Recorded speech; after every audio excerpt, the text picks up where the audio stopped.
When she came out of college and went to work for the Children's Defense Fund, when she co-founded Arkansas Advocates for Children and Families, when she was First Lady of the United States, and we all know how hard she fought for universal health care.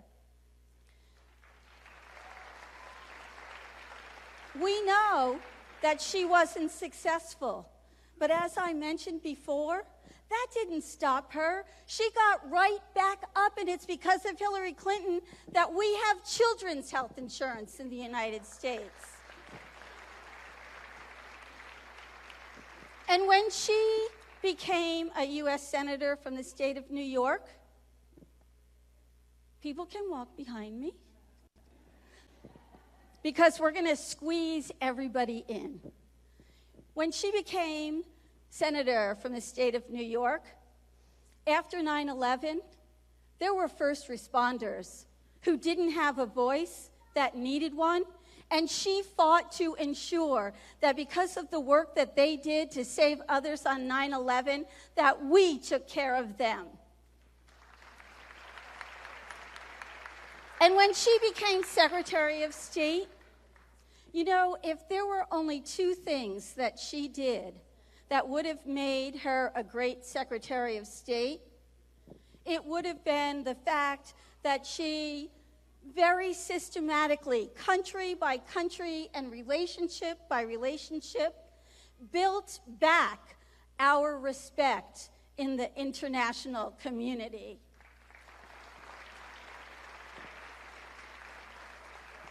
And for me personally, probably the most important thing that she did as Secretary of State was that everywhere that she went, advocating for women, advocating for young girls to have the opportunity for an education, for women's rights, it was at the front of her agenda. And because of that, advocating for the welfare of women and girls is now entrenched in the U.S. State Department.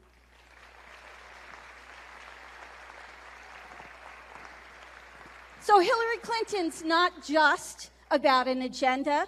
She's about a progressive agenda that she can get done with all of our help. And the last reason that I'm supporting Hillary Clinton is, quite frankly, it's about time. I see I don't have to tell you what it's about time for. Well, thank you again, all of you, for being here, for having patience, for the warm welcome I know that you'll give her when she comes out, and for all the work that you will do on behalf of all of us going forward. Thank you.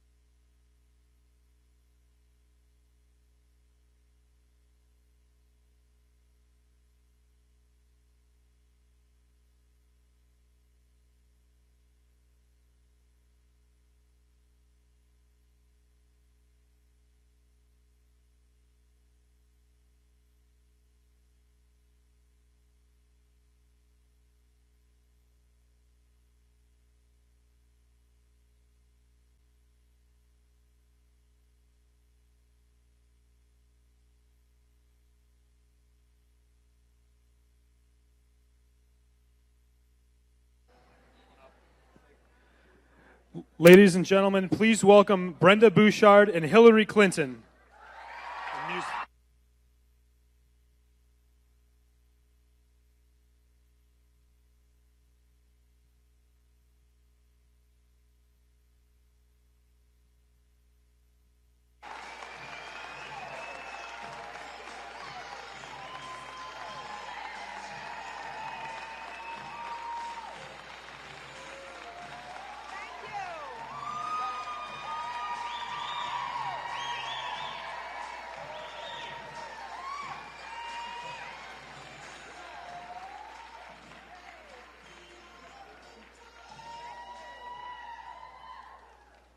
Hello, my name is Brenda Bouchard, and I'm an Alzheimer's advocate.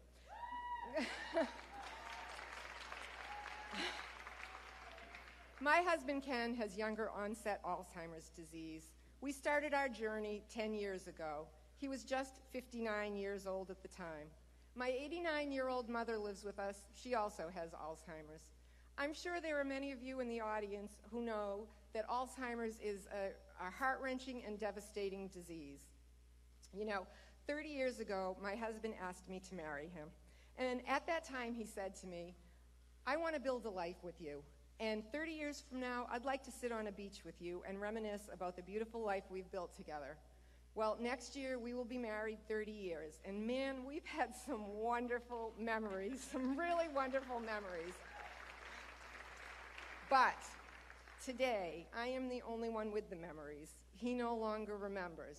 So for the person with Alzheimer's, how horrible to lose one of your most special gifts that you're given, your memory.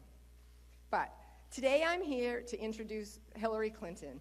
I am not only here on behalf of my husband, my mother, and myself.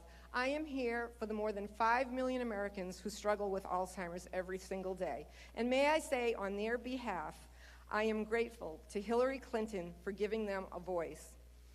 I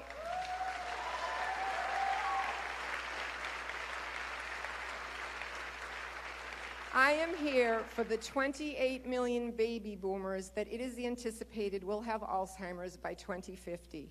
I am here because Alzheimer's is the 6th leading cause of death in the United States. I am here because Alzheimer's costs more than $200 billion annually. You know, during this presidential campaign, in our beautiful state of New Hampshire, we've had so many candidates come through.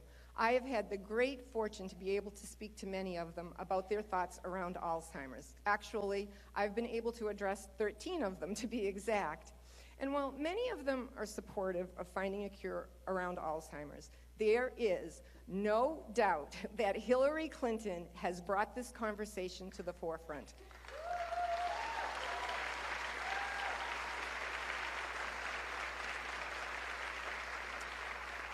You know, I asked Hillary Clinton her first question at her first town hall meeting in this campaign season in Dover in June. And she listened, and she has put forward a thoughtful and comprehensive plan to prevent, effectively treat, and cure Alzheimer's by 2025. In my opinion, that makes her a pioneer, and that differentiates her in this political field. So,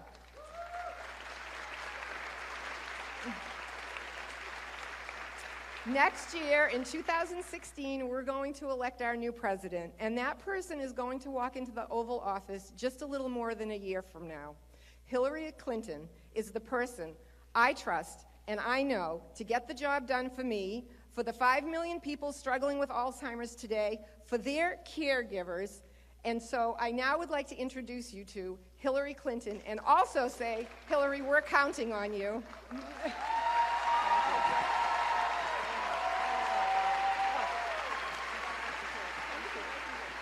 Wow, thank you.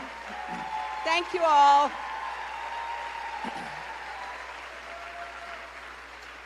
Thank you. I am really delighted to be here on the first winter day of this season, to be here in this beautiful city and church that has been the site of a lot of occasions, and especially to be introduced by Brenda, who, as she said, I first met at a town hall in Dover all those months ago. And you know, when you call on people in town halls, as you'll see in a minute, you have no idea what they're going to say or what they're going to ask. And when I called on her, she basically said, I have a husband with early onset Alzheimer's. I have a mother with Alzheimer's. I'm taking care of them. What are you going to do about Alzheimer's?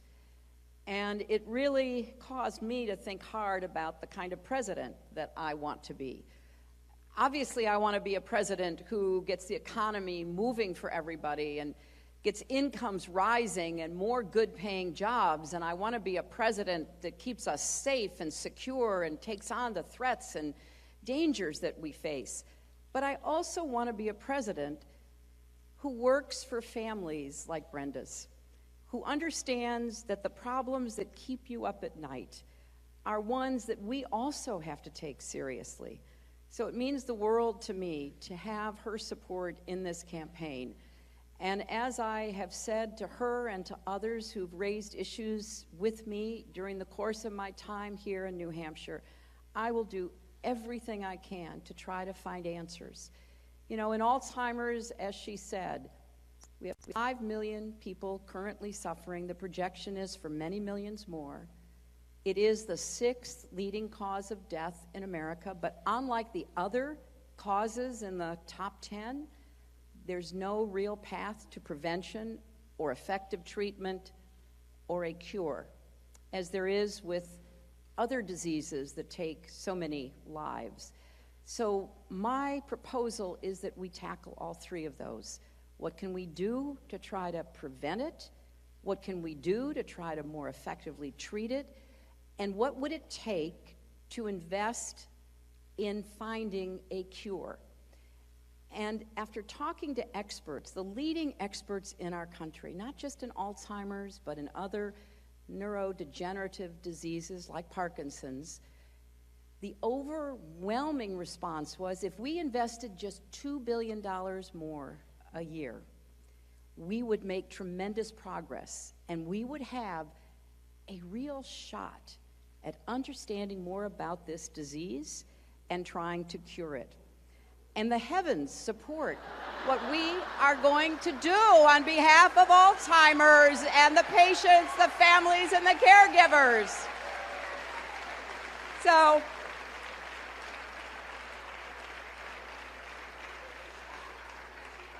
I want to thank my friend Terry Norelli, who I see here, for her great service and leadership over so many years and for her friendship. And I want to just make a few other quick acknowledgments, and then we will move on to be ready for the questions. The mayor, I want to thank the mayor. Where's Mayor Lister? I saw him earlier. He's here somewhere. There he is, there he is. Thank you so much, Mayor. Wonderful to see you. Thank you for your support. And to the South Church, thank you for letting us be here today. And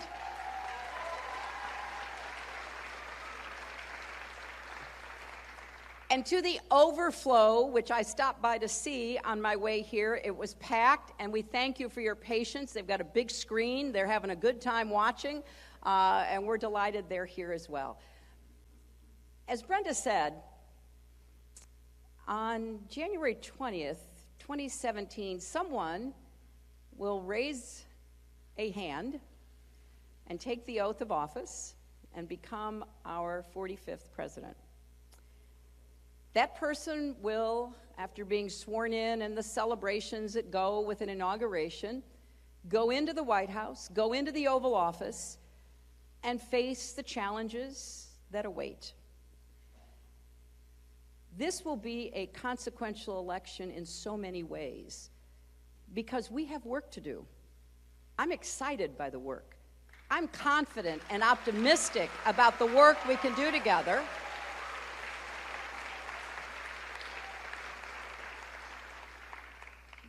But I need all of you to be part of this campaign, to be part of the First in the Nation primary, because in many ways, you are the first, or depending upon how you define it, last line of defense.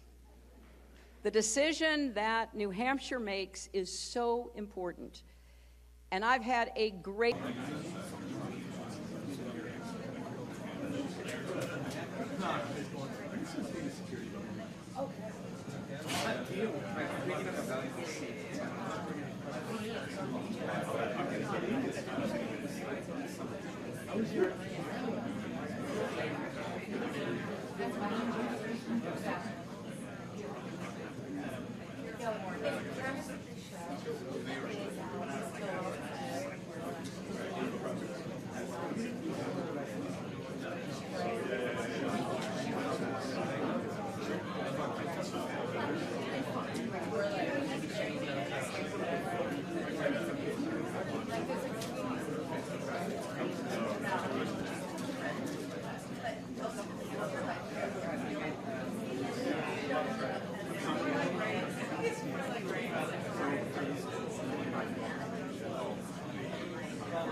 Just tell you what's going to happen here. We're almost ready to go.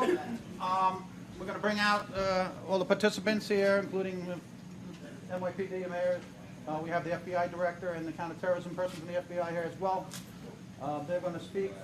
Police Commissioner and the mayor, Chief O'Neill, Chief Waters, Diego Rodriguez from the FBI. After that, we're going to then open it up first. Questions about the New Year's Eve celebration and preparedness. That's first. When we finish that, we can move on to police-related topics. And when we move on from there, after that, the mayor will stand by to answer other off-topics. But we're going to take a little pause so I can ask the executives from the police department to leave after the police questions are done. All right? So we're ready to start in just about a minute. Okay?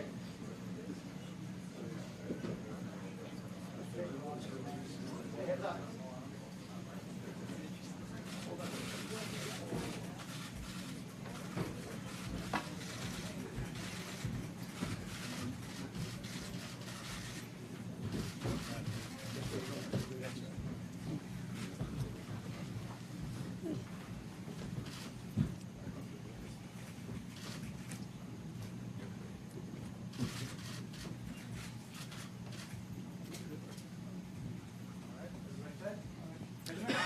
Hi, good afternoon. I'm Bill Bratton, Police Commissioner for the City of New York, joined by Mayor Bill de Blasio, as well as a number of command staff that will be available to answer specific questions that you might have relative to the New Year's Eve event that will be held here very shortly. And so I want to welcome you. We are going to attempt today to respond to any questions you might have relative to that event. The runner of this event will be, I'll be introducing the mayor momentarily, that he will then be followed by Chief of Department James O'Neill, who will give you the overview of police preparations for the events here in Times Square on New Year's Eve and the days leading up to it. He'll be followed by Chief James Waters, who runs our counterterrorism operation. He'll give you a quick overview of some of the threat analysis that we're looking at this particular time. Diego Rodriguez, the Assistant Director of the FBI for the New York region, will also then speak relative to security concerns that we might have for this event. We'll then open it up to questions on topic relative to the New Year's event, followed then by the opportunity for police-related questions on other issues that you might have interest in, and then police component will leave, and then Mayor de Blasio will be here to go off topic on anything that you want to ask of him. Being very generous with your time here today. Very good. We're ready. Okay, with that, I'd like to introduce Mayor Bill de Blasio, and we'll move on with our press conference. First off, if I may interrupt, Please. a couple of acknowledgments that certainly they're in the audience here with us. Tim Tompkins, president of the Times Square Alliance, and Jeffrey Strauss, who is the president of Countdown Entertainment, who are working very hard to coordinate the events that will be held here in Times Square. And I want to thank David Wicks, the Vice President of NASDAQ, for providing this venue for us. you should be all very happy, as we are, that we're in out of the weather for this conference. So, again, a thank you to all three of those gentlemen.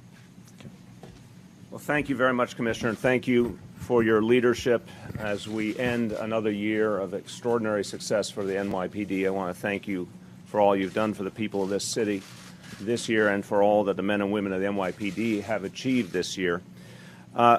Commissioner and I are going to go a little bit later on today to a somber gathering to the wake for Detective Lem, and we have his family in our thoughts and prayers, and obviously this is a painful moment for the city as we've lost a very good man serving our nation overseas.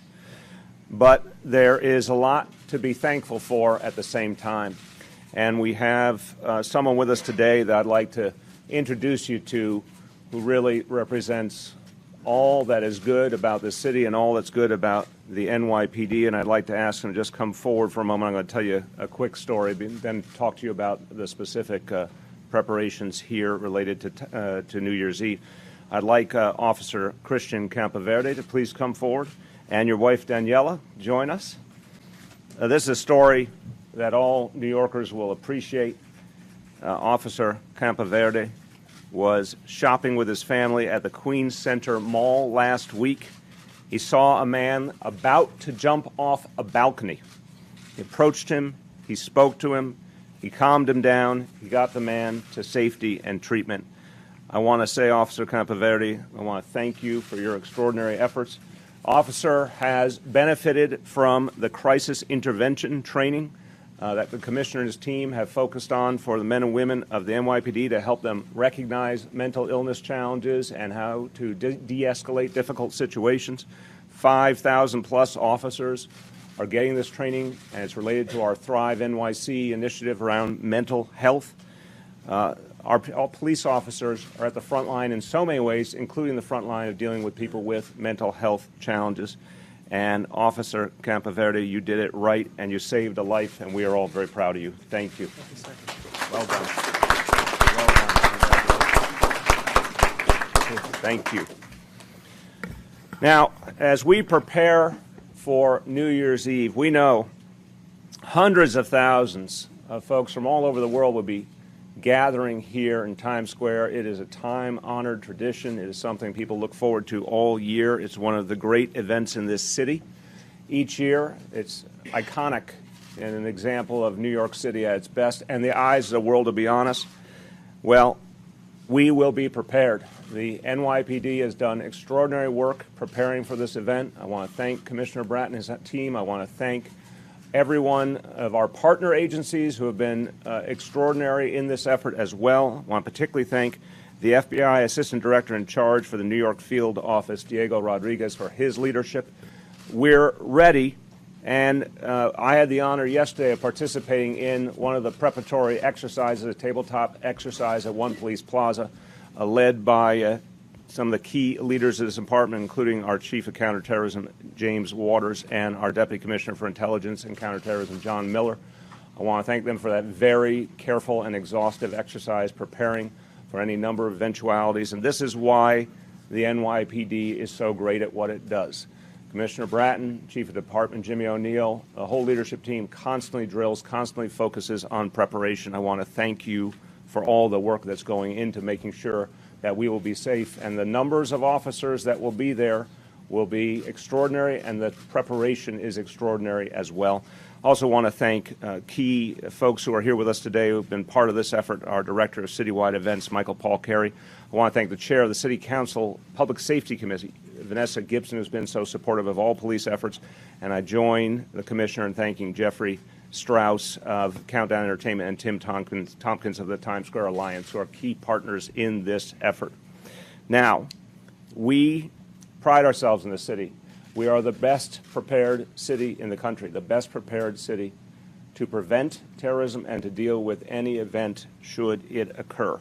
For 14 years, the NYPD has successfully thwarted many, many attempts on this city. Many plots were thwarted because of the extraordinary intelligence work and the on-the-ground work of the NYPD.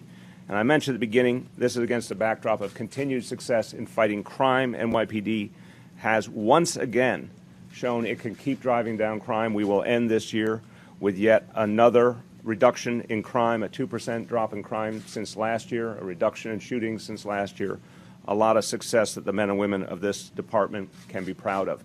On New Year's Eve, the department will be out in force. There will be a tremendous number of officers who you will see. There will be many officers you won't see. There will be obvious security measures you will see and a number of measures you won't see. What we can assure you is that the preparations are extraordinary, and we are benefiting now from a new element that is our Critical Response Command. This was authorized in the budget in June by the City Council. 500-plus member Critical Response Command, specifically chosen and trained officers who work full-time on counterterrorism, well-trained, well-armed, prepared for any eventuality. This is the first time we've had such a full-time dedicated force in such a number in this city, and it is going to make a big difference. I just want to quickly summarize in Spanish just a few sentences before turning over to my colleagues.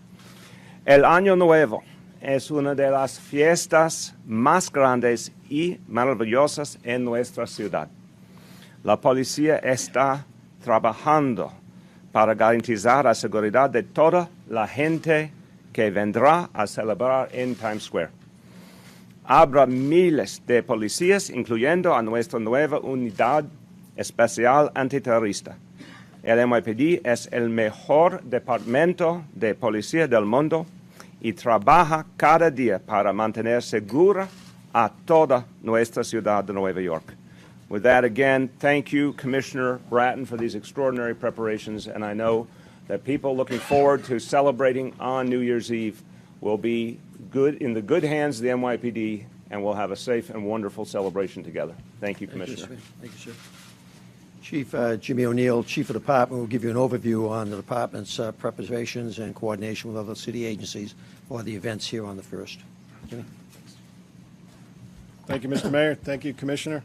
Good afternoon, everyone. Just want to tell you a little bit about what we put together for the annual New Year's Eve celebration in Times Square. As we do every year, we began preparing for this after the final piece of confetti fell last January 1st.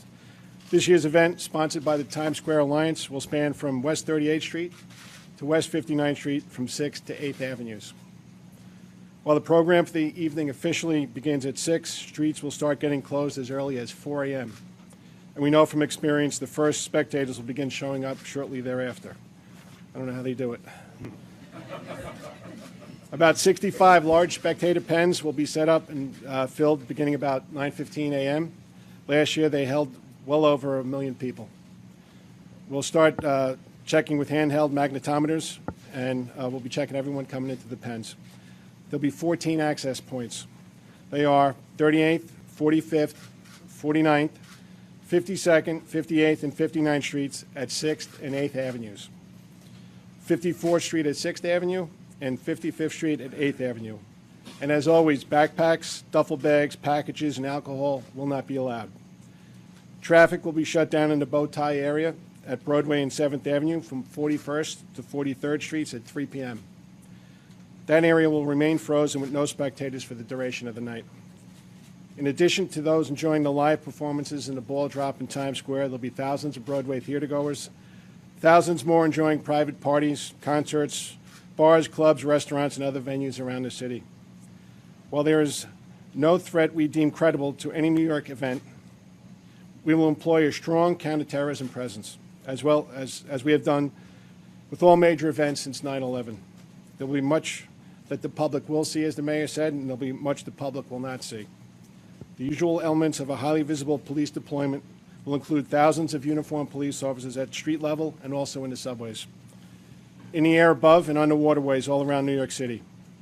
We'll have over 5,000 officers assigned to Times Square. There'll be hundreds of traffic agents, plus additional mobile cameras, chemical and radiation detectors, specially trained police dogs sniffing for traces of explosives, cops on horsebacks, police helicopters, and police boats. We'll have observation posts manned by ESU cops looking for suspicious activity, while cops in plain clothes keep watch amid the crowds. The NYPD makes a habit of putting all those extra layers of protection behind our regular patrol component. The newest addition to the NYPD, if you were at the graduation ceremony, approximately 1,200 probationary cops who graduated from the academy today will be assigned to their first post at this event. and it's not even going to be that cold for them. And this year, for the first time, our force will be supplemented by hundreds of highly trained officers armed with long guns, assigned to our new Critical Response Command and our Strategic Response Group. They are well-trained, armed, and they're ready to go, which puts us ahead of any other city in the United States, by far, and likely any other city in the world in terms of preparedness. And in addition to all this, we continue to fully staff our patrol operations around the city.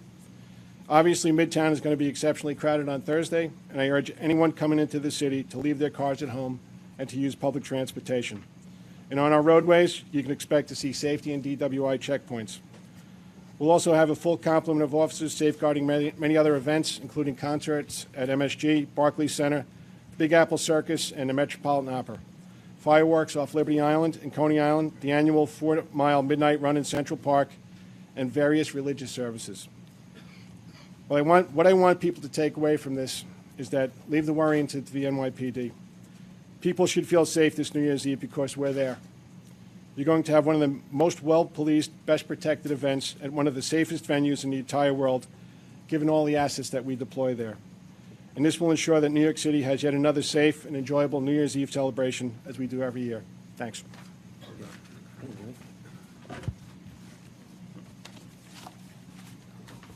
Chief James Waters, who heads up our counterterrorism operation, will give you an overview of that particular function. Jimmy? So if I'd like to just give you just a little bit of a description on if you were to come into the city for New Year's Eve and the celebration, you would enter from 6th or 8th Avenue, and the first thing you would encounter would be uniformed police officers that will be securing those streets, those entry points that Chief O'Neill mentioned. Your bags will be inspected, if pocketbooks, etc. You'll go through either a magnetometer or a hand wand, and then you'll proceed toward a pen area. Along the way, some of the officers, the counterterrorism officers, will have personal radiation detection devices on their gun belts, so they'll measure any kind of radiation that you may be emitting. That most likely would be a medical treatment. That person would be stopped, obviously, very courteously, and asked, why they're emitting some kind of radiation. You will see a long gun team about 50 yards down.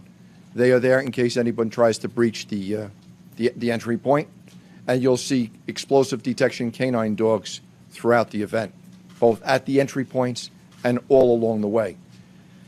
Once you successfully complete that little drill of going through, you'll make your way down into the bow tie, into Times Square, where you'll be entering a pen. Before you enter that pen, you'll be screened again with handheld wands, explosive detection canine dogs, and officers equipped with personal radiation detection equipment. And then you'll enter the pen, where you remain for the remainder of the time until the ball drops. If for any reason you decide that you'd like to leave, you're more than welcome to. But you'll have to start the whole process again from the very beginning and wherever it is that the pens are filled to. So if you're already on 44th Street with a good view and you leave for any reason, you go to the end of the line, so to speak. There will be a lot that you will see. As Chief O'Neill said, there will be a lot of things that you won't see. Okay, there are thousands, hundreds, if not 1,000 cameras in the area that we will be monitoring continuously throughout the evening. We'll have heavy weapons teams, our elite emergency service personnel, led by Chief Whedon and Chief Giordano, will be out. They're capable of responding within seconds to any threat. And then we anticipate this, while this is a complex event, it's something that we plan for not just within the last week or two, but we plan on January 2nd of this year, and we run all the way through. We monitor threat information and intelligence information through our partners with the FBI and all the other government agencies, Department of Homeland Security, CIA, etc.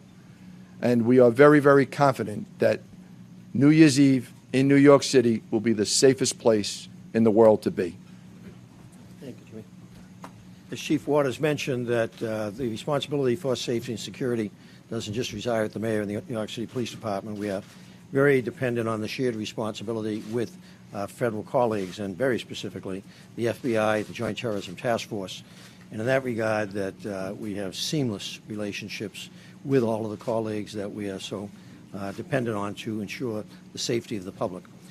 With that, I'd like to bring up the Assistant Director for the FBI, who runs New York office and who has very specific responsibility for the Joint Terrorism Task Force. Diego. Thanks, Commissioner. Thank you, Mayor. In the coming days, hundreds of thousands of people will join us here in New York as we ring in the new year. As you can imagine, preparation for events such as this are entirely a cooperative effort. No one federal, state, or local agency can carry out the measures necessary to secure an event such as this. The FBI continues to work with our law enforcement, intelligence, and federal partners through our Joint Terrorism Task Force in order to keep this great city of ours safe. The expertise of each participating agency is critical to the success of this whole coordinated security plan. The FBI's highly trained specialty teams are prepared and standing by to respond to any possible occurrence that may require action on our part. Other personnel will be working behind the scenes to monitor and investigate any threat information we receive. We continue to maintain a high state of readiness to protect the city from any threat or terrorist event.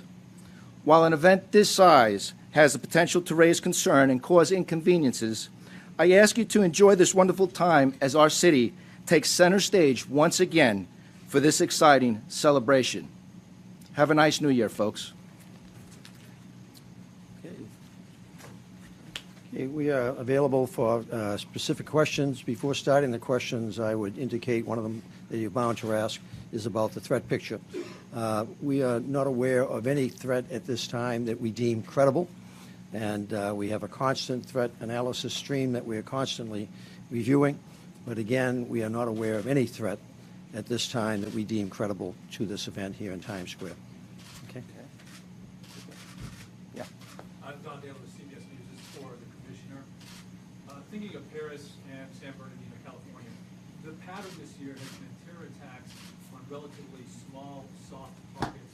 With all the focus on Times Square, what about the thousands of businesses outside this area? As the Chief referenced, we'll have approximately, actually close to 6,000 officers in and around the Times Square event.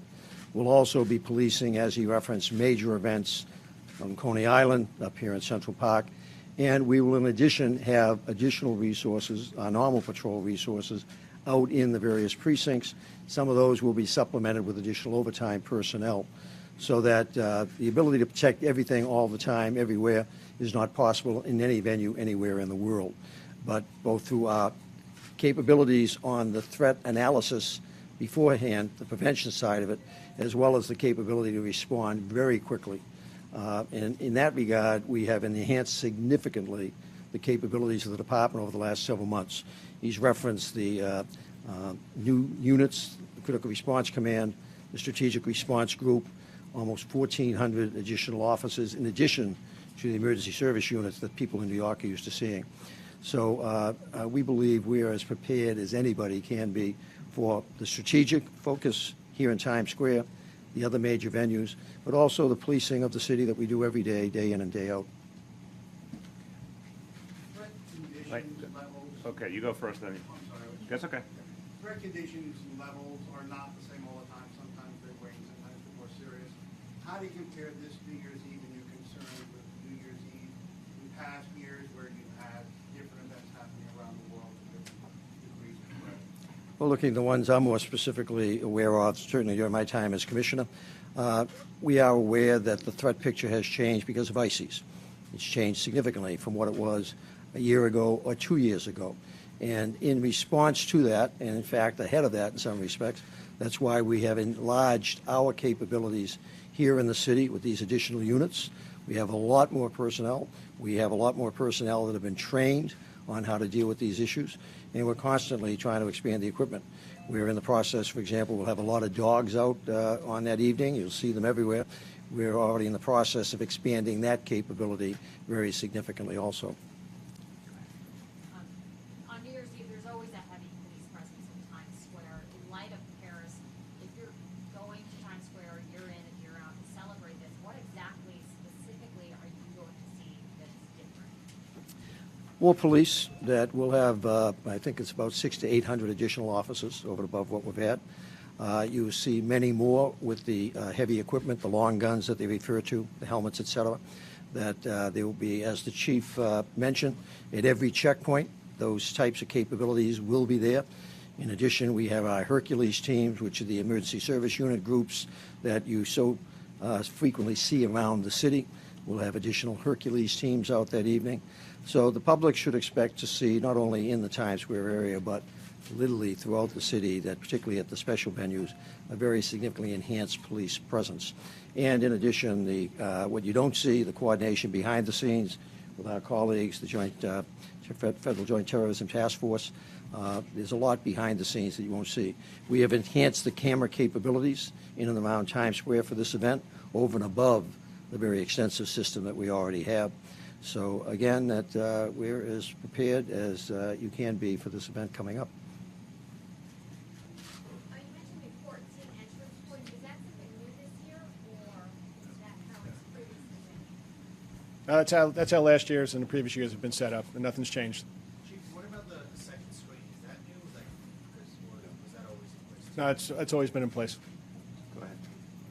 The critical response team, those 500 members, you need to sort of what they would respond to, what they do, and why is that a difference in compare, if I can. Just from you, is New York ready? Given Paris, given Yeah. San Bernardino, is New York ready? Well, let me start and then turn to the Commissioner. Yes, New York is ready. We're the best prepared city in the country. We know how to do big events. We've shown it time and time again. There was real concern before, for example, the Thanksgiving parade. We ended up having the biggest attendance we've ever had, an extraordinary NYPD presence. It went beautifully. There was concern before the tree lighting ceremony in Rockefeller Center. Same thing. We beefed up NYPD presence, went very smoothly. We're going to do the same thing here. One of the realities, as Commissioner Bratton said, is there's a new world because of what's happened with ISIS. I had the occasion back in January to go to Paris after the first attacks there. And in the conversations after I returned with the Commissioner, it really helped to solidify our thinking about the need for this critical response command. We got great support from the City Council in June, and we authorized it and put the money in the budget to do it. The difference now is we have a much better trained force, again, a dedicated force. These 500-plus members of the NYPD, full-time, this is what they do. They're trained, they're armed specifically to prevent terror, and God forbid there were an incident, to respond very, very quickly. As the Commissioner said, to respond, in fact, in multiple locations, if necessary, as many as several dozen, if necessary. So you could not be more prepared than what the NYPD has put together here, and that's why New Yorkers should feel very, very comfortable going about their business over these holidays. Well, we've also enhanced that as we're continually moving forward, not resting on our laurels, if you will. We currently have 20,000 of the new smartphones out in the field. 20,000 of our personnel have them. By March, all 35,000 will have those. We have the ability to instantly message every one of those devices with pictures of people we might be looking for, with threat information, lost children. Those 1,200 new cops that we just graduated down at Madison Square Garden, they'll all be here. They all have those devices, first class. So we have the ability to distribute information in a much easier fashion than we've had in the past. We have additionally coordination with the various venues in terms of the ability to use the sound systems to be able to convey messages to the public if necessary during the course of the event. So there's a lot of planning's gone into this, and we've learned from the past, and we plan accordingly. And the new threat picture is something that we're very aware of and have planned for. In addition to what the mayor pointed out, I'd point out that we recently had the visit of the Pope and the UN visit, largest gathering of world leaders, I believe, in modern times. And that event went off, and that was another one that had a very significant threat picture to it. Again, we believe that we are very, very well prepared, and we expect to have a very enjoyable event here in Times Square. Yep. The company that makes the ShotSpotter gunshot detection technology talks about how New York Eve is a time for a huge amount of celebratory gunfire in other cities. I'm wondering if that happened last year, if you expected that in New York City, and if so this year, how are you concerned that officers are going to be driving around chasing celebratory gunfire in the areas? We're very fortunate that we have nowhere on the scale of what I experienced in Los Angeles, what Detroit experiences every year, where every idiot in the world stands on his front porch and starts shooting in the air. not recognizing what goes up is going to come down. That in L.A., just about every cop in L.A. was under an underpass at midnight because of the sheer volume of gunfire. We've never experienced that to that same degree here in the city. And at the same time, that the ability of fully staffing our precincts, the ability to respawn, might there be more fireworks, the whole bit? Yeah, but we've done that every year for years and years and years. We're not expecting any difference this year, other than we have the shot spotter technology that the mayor and the city council are paying for, and that we're expanding. That will effectively allow us to determine with more accuracy where are the shots coming from, and to go in. One of the things we would seek to do is retrieve evidence if, in fact, they are out there celebrating with their guns. That'll be of some help to us retrieving evidence. Can I just make a comment to that? Please, Shane. We don't chase celebratory gunfire. We use it for intel. When I was a precinct commander up in the Bronx, we had a guy discharge an automatic weapon, and about a week later we did a search warrant. We came up with 3 semi-automatic rifles, so we use it for intel. So if you're going to do it, be prepared to have a search warrant done on your apartment a week later. Okay, on the preparations for New Year's, anything else on that before we go to other policing matters? Yes. In the case of an emergency, how long would it take to clear out Times Square, and at what point is it filled up? We have evacuation plans, contingency plans, in the event that it became necessary to have an orderly evacuation of the square for whatever purpose. And that has been part of our planning, part of our tabletops, and that's where the ability to, one, inform all of our officers with those smartphones, two, the ability to control the loudspeaker systems as far as keeping the public informed, so that we're very confident that in the very unlikely event that there was a necessity to have an orderly evacuation from the square, that we have significant numbers of egress points coming out of the square, very large numbers of police, that almost 6,000, who could help to deal with that, and a transit system that is at any time it deals with at 12:15 most of the people in that square looking to get out of the square. So in some respects, we have a clearing out of the square every year at 12:15 anyway. Okay, and to the second part of your question, just checked with Chief O'Neill, it fills up in the last hour before the event. So half hour before the event is when you get to maximum attendance. Yes. Do you have a full number of how many law enforcement or NYPD will be on the streets of New York on that night? We can get that for you. That it's one of the things we're not shy about putting out is what we put out in the street. There's no police department in America can match what we can put out on the street. Those 6,000 officers that will be here, that's larger than just about 3 or 4 police departments in the United States, and they're going to be within this multiple square block area. No, so it's we can get those figures for you, but those numbers will be in the tens of thousands. And how has Paris, and how has it changed planning for these events, given, I assume, more information going in from global partners? What we try to do, as the mayor had referenced, is learn from every event that occurs around the world. We benefit from the detectives that are assigned already in 14 locations around the world.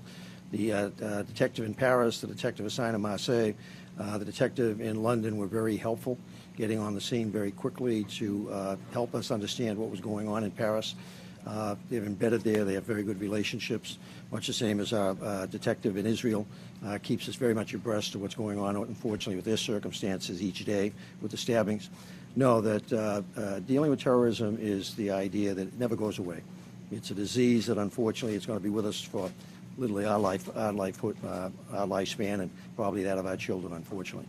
And the department is constantly seeking to stay abreast of it and working with our colleagues in the federal agencies. So again, I'll reiterate that we're anticipating a very safe event. We're encouraging people to come to the city, enjoy it. It's going to be in the 30s, so instead of normally freezing to death out there, it's actually going to be a very comfortable night. No rain in the forecast, and hopefully just a lot of enjoyment. We also encourage people to drink responsibly, so you don't make fools of yourself while you're in here celebrating. That is wise advice. Let me just, one other thing I want to reiterate from what the Commissioner said. Think about the events, these very high-profile, internationally important events over the last 6 months or so. The papal visit was one of the most extraordinary events in this city's recent history. Tremendous joy in those days in this city. It was an extraordinarily complicated operation. I would say this honestly, the NYPD is so good, they made it look easy. They had 170, I think it was, world leaders in town, the President of the United States in town, came off without a hitch, and this city and all the visitors from around the world who came for the Pope's visit had an extraordinarily positive experience. The same again on Thanksgiving Day, the largest attendance in 90 years of the Thanksgiving parade. The Rockefeller Center tree lighting, an incredibly joyous moment, well attended. So the point is, we are very, very prepared, but let's remember, New Year's Eve is one of the great celebrations of the year. People in this city and people from all over the world are coming here to enjoy it. And the commissioner said it right. They can come here ready to have a great time. The NYPD will be on the job. Any other police-related issues now? Any other police-related issues that you'd like to bring up? Go ahead. Mayor, I'm wondering if you or Commissioner Bill could respond to a specific aspect of the Tamara Rice shooting. Cleveland, there was the understanding that the officer had a history, badly reviewed, and yet he came into contact with the public. I'm wondering what the NYPD does to prevent those kinds of officers from coming into contact with the public. The commissioner will speak to that. I mean, that is a horrible tragedy that occurred in Cleveland. I just want to note one of the things that I think is most troubling is that when you hear the transcript of the original call made to 911, the caller said, this is probably a juvenile, and said it looks like a toy gun, and obviously that information was not transmitted, and that is a particularly troubling element of that situation, but the commissioner can speak to how we handle things.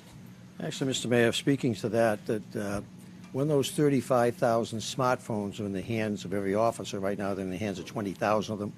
Additionally, the vast majority of our patrol vehicles have the tablets that are in those vehicles. The officers will be able to see everything that the dispatcher has seen, and oftentimes before the dispatcher even dispatches the call. So the circumstances in Cleveland that we're very fortunate in this city, we're moving toward a time that even as the dispatcher is entering information that she might not have the time to give out over the air, all that information is going to the officer that is going to get the assignment. Additionally, as the officer is responding to the call, he will be able to survey department files to determine what's the recent history of calls there in the previous 24, 48 hours. Are there wants and wanted at that location? Is there a firearm registered there? Is there parolees living there? That the wealth of information that our officers will have responding to a scene, emergency or non-emergency, is going to be phenomenal. And by March, this whole department will have that capability. We are going to be, one of our goals, the most technologically advanced departments in the world, not just this country. And that's going to be of significant value in the circumstance you talked about in Cleveland, that type of circumstance.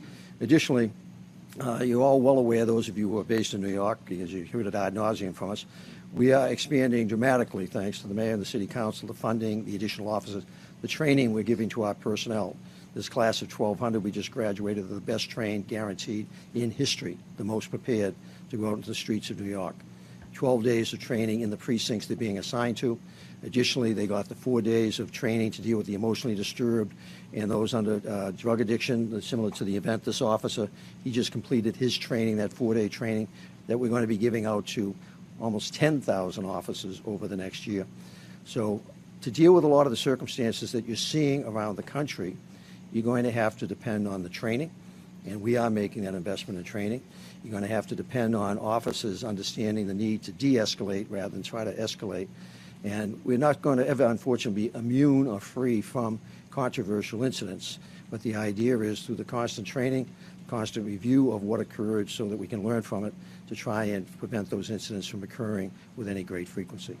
In Chicago, there's obviously a lot of debate about policing, especially around the mayor's decision there to sort of suppress video of a fatal police shooting of a civilian.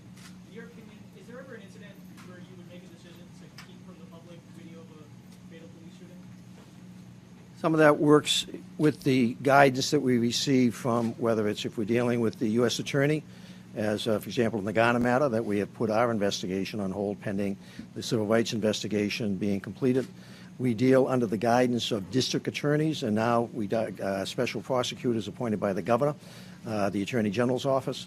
So we are not free agents in that circumstance, that we work under oftentimes the direction of a district attorney, special prosecutor, or the U.S. Attorney.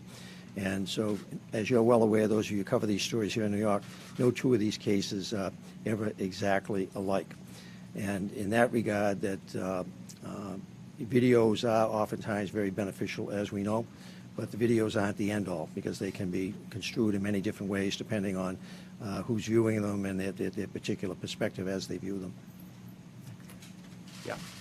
Mr. Bratton, 2 weeks ago, you said you would be pushing for new legislation targeting the behavior of street homeless people. I'm wondering if specifically you're planning new criminal penalties and if anyone, if those would be resulting in arrest. So again, that's a process that we go through with the City Council. We've begun those discussions on different options, but it's premature to predict the outcome because it really is about discussions with our partners in the legislative process. We'll have more to say as that advances. Spoke to the mayor and the police commissioner. There's a move by some to allow the use of hoverboards and electric unicycles in New York over the city where they would be permitted. What are your feelings about that? I'll just start and then turn to the Commissioner. Look, we understand this is something that a lot of people have an interest in, and we want to make sure if they are used in the city on any larger scale that they're done safely. It's done safely, and so that's also a matter we're going to work carefully with NYPD and with the City Council on how to properly legislate to ensure safety and appropriateness. As the mayor has mentioned, my understanding is the City Council is developing a legislative proposal that we'd be involved in reviewing and contributing to. But being quite frank with you, I think anybody buys one of those things is out of their mind. That both for seriously, in terms of the spontaneity of them catching on fire. Many of you probably saw the video this morning of one in a facility that caught on fire in a box. You can only imagine if that occurred at 2 o'clock in the morning, that whole shopping mall would have gone up. So if you want to expose your family to that, good luck to you, as well as the 2 to 3 hours it takes you to try to learn to ride the damn thing. You better put your helmets and your elbow pads on because you're going to be banging into a lot of things. So before we go wholesale into this, it's going to require a lot of review and study. We live in an extraordinarily crowded city. You have enough time walking down the streets, let alone hovering down the streets. For Commissioner Bratton, in recent days, former Commissioner Kelly has indicated that part of the crime decline may be explained by changes in definitions of using of crime, specifically shootings. In the last 20 years, has the definition of shooting recorded by CompStat changed at all? It's amazing the comments you'll make when you're selling a book, being quite frank with you. Those comments are outrageous. My cops work hard, very hard, to reduce gun violence in the city. So for him to denigrate that hard work that has resulted in shootings being reduced significantly in the city and claim in some fashion that we're playing with the numbers, shame on him. Let him back up that allegation. He's been too busy to respond, as you know, to all of you in terms of your questions about that allegation. Well, if you're going to make it, stand up. Be a big man and explain what you're talking about. Just to follow up, I mean, there's no change. You don't need any follow-up on it. I've already basically laid the challenge down to him. Yeah. Go ahead. The NYPD's latest numbers show that overall graffiti complaints in the city are up about 14%. Overall, say again? Overall, complaints about graffiti are up about 14%, yet arrests are down. Mr. Bratton, I'm just going to start and pass to the Commissioner. We've spoken to this actually several times already. We take graffiti very seriously. We take all quality of life offenses seriously. This is why I believe in broken windows policing. And sometimes the statistics cited are about short-term trends, but I can guarantee you we are going to go right at the graffiti problem and keep devoting resources. And part of the reason why we have resources, it certainly connects to the previous question. The NYPD has done such a good job of driving down serious and violent crime that there's now more available time to address quality of life issues. On top of that, by the end of next year, 2,000 more officers in terms of real patrol strength will be on our streets. So we're going to go at these quality of life offenses, I think, more strongly than ever. Currently, the department relies very significantly on its transit police vandalism unit that has a lot of expertise on reading graffiti, if you can read what these characters put up on a wall. They're very good at it. And I'm going to be expanding that unit, again, with the resources that the council may have been providing. I'm able to put resources into whether it's dealing with homeless issues, in terms of dealing with the training for emotionally disturbed or drug-addicted individuals. Similarly for graffiti. And we've had a number of experiments underway. If you were to basically go out right now to the LIE and start at the Midtown Tunnel and go out to the Nassau County line, it's unlikely that you see any graffiti the full length of that. Chief Chan has been coordinating with the city transportation department that been very quickly throughout the course of the summer removing graffiti on that highway just to see, can we do it? If you recall, there was most of you are too young to recall, but in the 1980s there were 6,000 subway cars totally covered with graffiti in this city, and they began one train at a time, one 10-car train at a time. They painted it white and moved it through the city, and if it got from one end to the other and there was painting on it, they repainted that car. Similarly, on the highways, we began with the LIE to see if we applied ourselves, could we in fact do it? And I'm very pleased, because I'm up and down that LIE all the time, that literally for the last 6 months, Chief Chan and his people have been focused on it. And basically, you might ride out there might be something there, but it'll be gone by tomorrow. So there's an example of what we can do when we apply ourselves to it. Those 6,000 subway cars, they look a lot different now than they did back in the 1970s and 80s. Yep.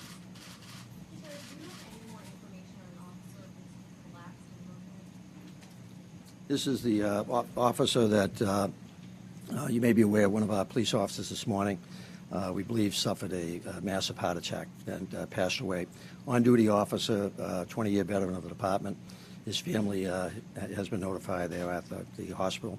A tragedy that we have very preliminary details. We'll be able to give more out to you later in the day. But even while we were graduating those 1,200 kids this morning, he is an almost 20-year veteran of the department, basically going about his duties. And again, we believe it may have been a heart attack, but that's very preliminary at this stage. Thank you. Okay, who else? Go ahead. Yeah, unlicensed and illegal electric bicycles and mopeds are a notorious hazard around Manhattan, driven by delivery men. There was supposedly a crackdown on this, but is there any move to seize these? This will be something that we'll be looking to work with the City Council on. We get many complaints from council members whose districts are afflicted with these the proliferation of these motorized bicycles, basically. And they have been proliferating. That we will work with the council to go at it in several ways. One, we do have Chief Chan and his people have the ability to basically stop them, seize them. But I'd like to also basically deal with the store owners who basically engaged in using these young men, primarily young men, instead of riding bicycles, now an increasing use of the motorized vehicle, which is illegal in the city of New York. So similarly, that after the first of the year, after consultation with the City Council, particularly those council members who are very concerned about this issue in their districts, that it's something I think we have the capability and resources to become more focused on. Okay, last call on policing is Emily. The city and the police department are in a different place now than they were a year ago with the executions of the two detectives. How would you describe the morale of the rank and file? How's it changed in the past year? That's a great question, because we poll that, and the polling of that is that it's on the rise, which is very good. That last year at this time we were in the midst of a significant tragedy, the murder of two of our police officers. We were in the midst of disturbances around the country that we were also experiencing here in New York. But I think over this last year, the City Council, the Mayor, I think the leadership team up here has clearly shown that it is committed to working on that morale situation. So by way of example, expanding the size of the force, a force that has been shrunk by 6,000 officers over the previous 12 years.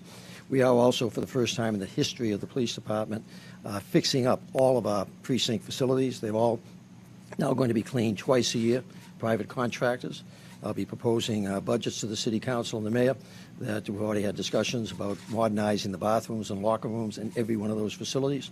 We have been working on officer safety issues for them. The new bulletproof vests that the council approved that will be replaced every 5 years based on the warranty. We have been giving them the training they have been looking for. There's no police department in America that now provides the level of training that we provide. We have been modernizing our vehicle fleet to give them vehicles that are more comfortable to work with. We have been looking at the technology, as I've discussed, the smartphones that they're equipped with. We have expanded the number of tasers that officers use, not just sergeants now, but police officers. So from a morale standpoint, we have listened. And in everything that they have spoken to in terms of safety concerns, training concerns, equipment concerns, we are responding.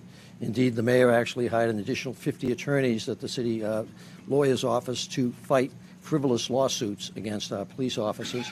So that an officer now, if he is sued, he is notified that he's being sued and then works with city attorneys to vigorously fight against those frivolous lawsuits, something that is of significant benefit to the office, is something that was not done in the past. So from a morale standpoint, something I'm very conscious of, and we've spent a lot of our time on our re-engineering efforts, understanding what their concerns are. We've recently computerized our career path development program so people can find a way to get ahead in the department in a fair way.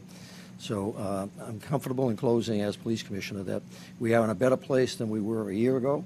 And as we progress into the new year, we're going to be in a far better place because there's many other things coming down the line that will be of benefit to our officers in terms of their safety and their ability to police the city safely. Thank you. Okay, last call on policing issues, then we'll go to other off-topic issues, and we'll let these good folks behind me go on with their good works. Okay. Thank you, Commissioner, very much. Let's have a little moment of transition.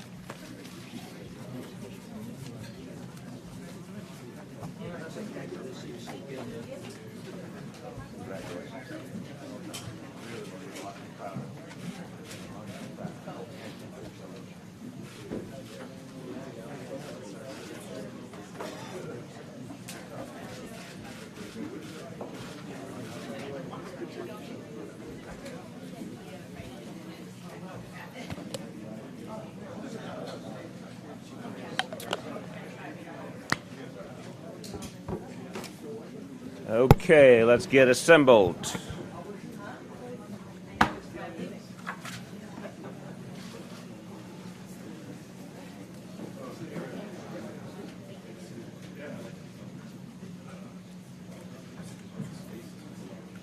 Okay. Say again? Amen. Thank you. All right. Happy New Year in advance, everyone. And let's see if there's anything else on your mind after all those questions. Ross. Do you think that the officer who killed Mayor Rice should have been indicted with big charges? Look, I don't comment on the decisions of grand juries. I have to respect the process. I understand why people in Cleveland are tremendously frustrated right now. And as I said, one of the things we're trying to make sure is at the front end of the process, the right information gets to the officer. Because had the full story gotten to those officers, I would like to believe Tamir Rice would still be alive today. So it's something we're very, very committed to addressing with the smartphones and other technology. Yes? Mayor, looking for a reflective answer from you. It's the end of the I will do my best to be reflective. I'm being prompted to be reflective. It is the end of the year. Looking from you, how you feel the city has fared. I mean, what you think you could have done better moving forward? How you hope the city will do better in certain aspects? How you're going to... I've done plenty of retrospective. I'd really like to focus now on going forward. I'm very confident about the direction of this city. You just heard, I think, an extraordinary explanation of all that is changing in the NYPD.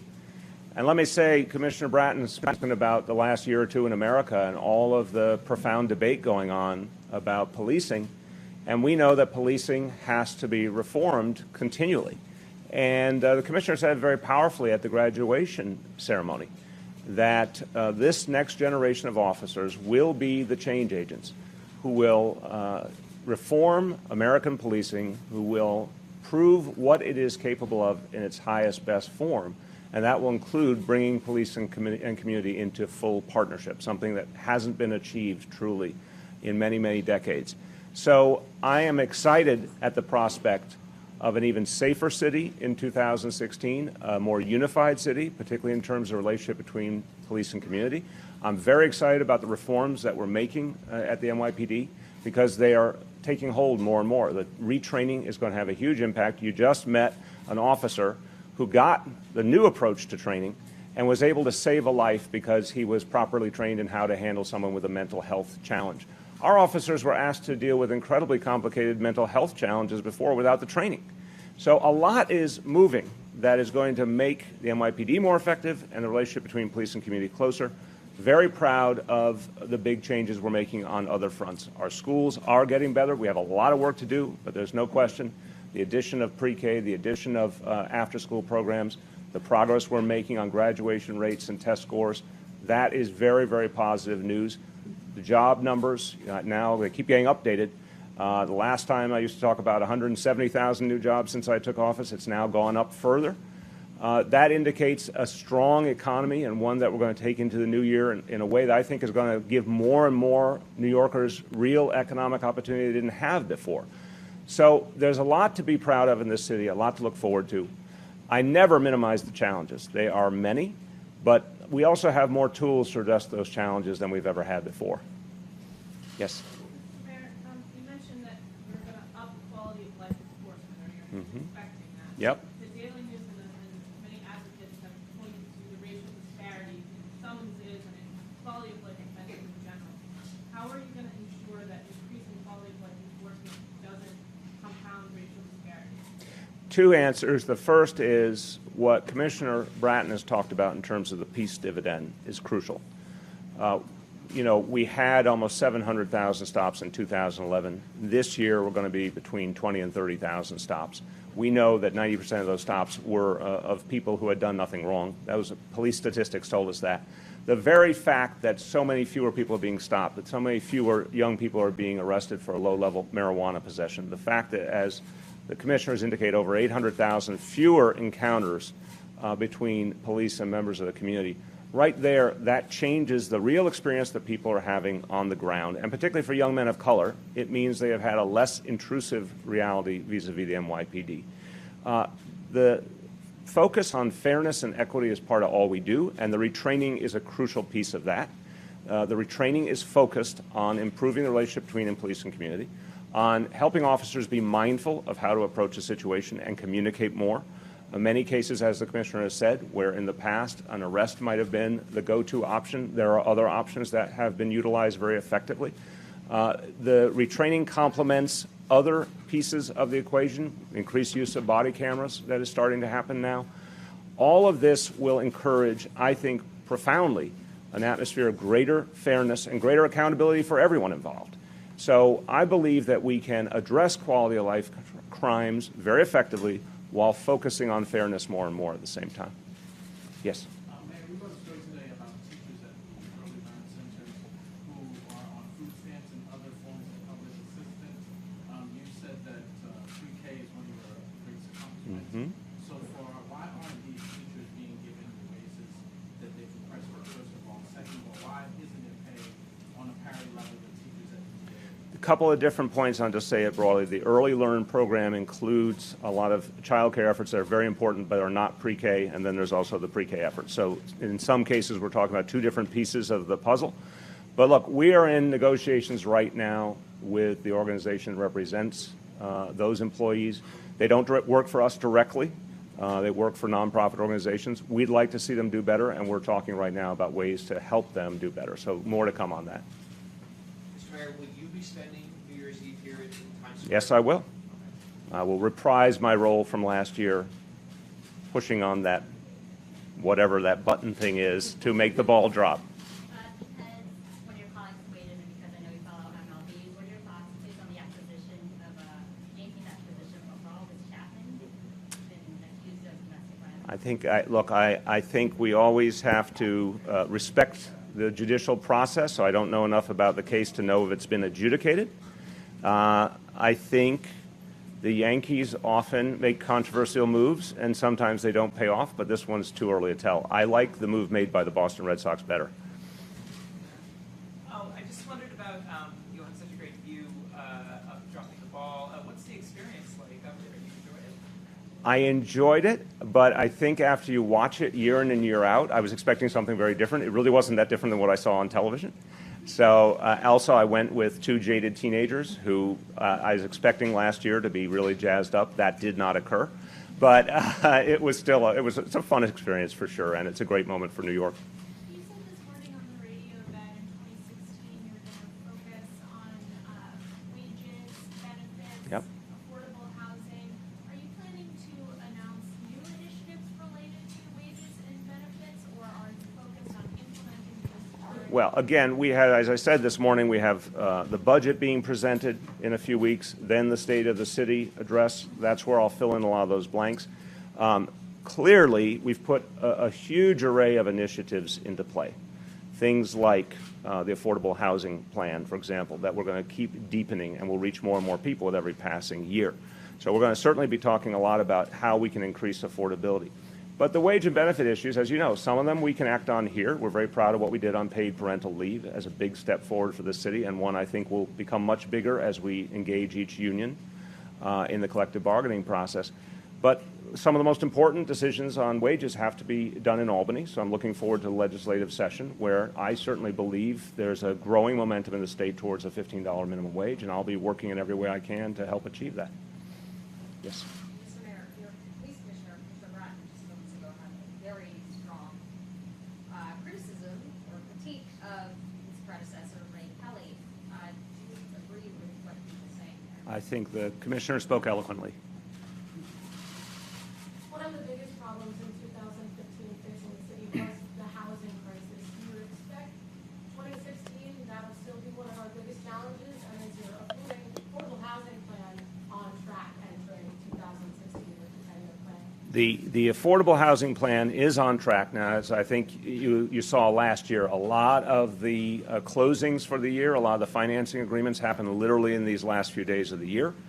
We're very encouraged by how we've come into December. We're very encouraged, of course, by what was achieved at Stuytown and Peter Cooper, which was something that has been worked on for years and years, was finally achieved this year, protecting 5,000 affordable units.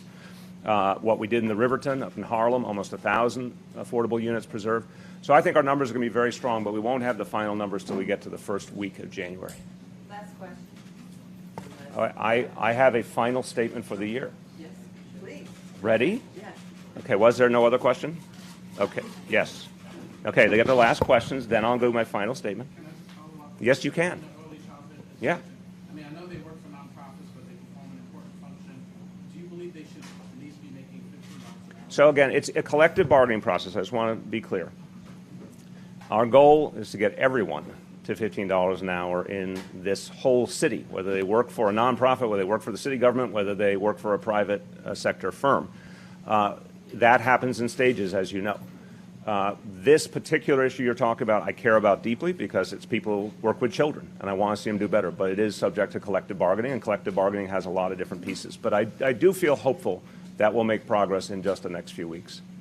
Do you think that there is any relationship between the decrease in the number of stops the police are making and the increase in the numbers of single adults who are homeless? Can you explain the theory? Some people, maybe in the provider community, have guessed that there might potentially be a relationship between fewer people actually physically being in jail day to day and increased numbers of people on the streets or entering. Well, it's the first time I'm hearing that connection made, so I'll only speak broadly to it. I've certainly heard no serious professionals suggest that, and the police have not suggested that. Look, the last thing we want is to keep increasing our jail population in situations where someone shouldn't be in jail.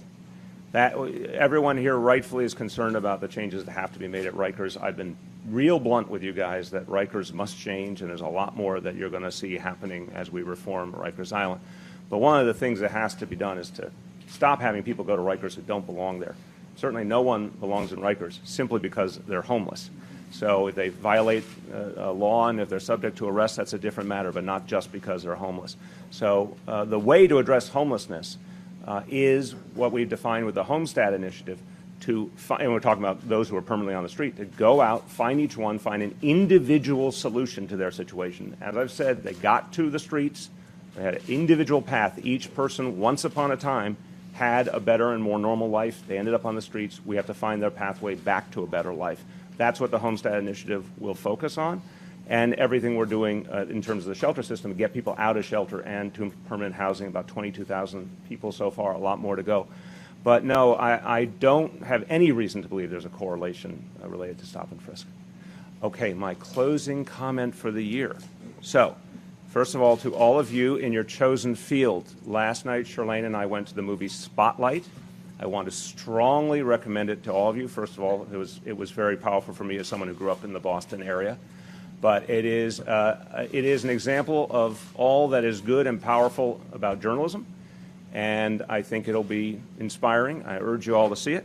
And the second is we'll be talking, obviously, in 2016 about the future not only of this city, but of what's going to happen to this country that will deeply affect this city. The American people are going to make decisions that will have a profoundly important impact on New York City. We had good news a few weeks back when the highway bill finally passed, and it involved progress for New York City that we hadn't seen in most of a decade, an example of a national issue that profoundly affected New York City. There was a ray of light there on the highway bill. We need to see a lot more of it in terms of mass transit funding, affordable housing funding, education funding, and other policies that will support New York City. So a lot will happen next year. I strongly believe you will gain insight from the latest edition of The Atlantic magazine, the article entitled "Why America is Moving Left."